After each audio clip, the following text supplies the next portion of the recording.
प्यारे बच्चों, आज मैं आपको सरनाम के बारे में बताने जा रही हूँ। सरनाम क्या होता है बेटा? सरनाम मतलब सबका नाम। संज्ञा अगर नाम है तो सरनाम हो गया सबका नाम।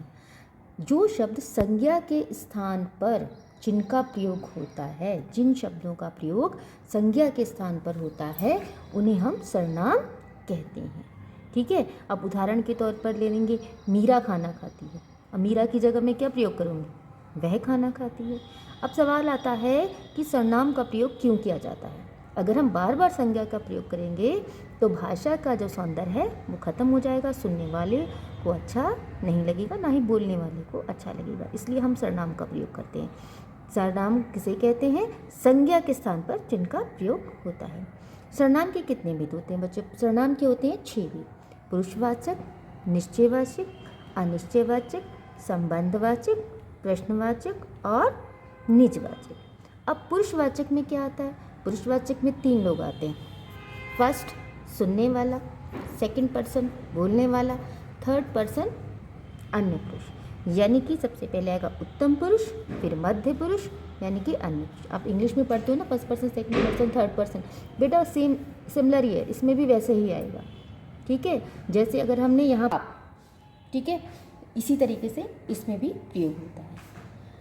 अब इसके बाद आता है निश्चयवाचक। निश्चय मतलब किसी भी चीज़ का निश्चित होना। यह पेन मेरा है, वह किताब मेरी है, वह मेरा है, तो निश्चित है कि वह मेरा है। अनिश्चयवाचक, अनिश्चयवाचक जैसे कोई, कुछ, कहीं, कहाँ, निश्चित नहीं है। ठीक है, तो यह अनिश्चयवाचक में आएगा।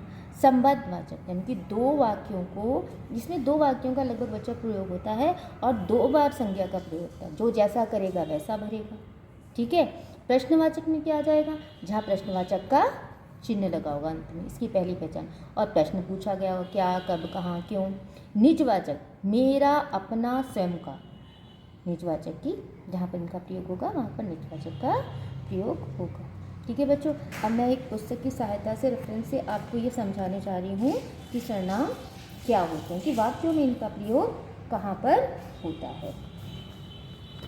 बच्चों मेरे पास ये एक किताब है, इसमें आप देखिए कि सरनाम, जैसे मैंने बताया, पुरुषवाचक, निश्चयवाचक, अनिश्चयवाचक, संबंधवाचक, प्रश्नवाचक, निजवाचक।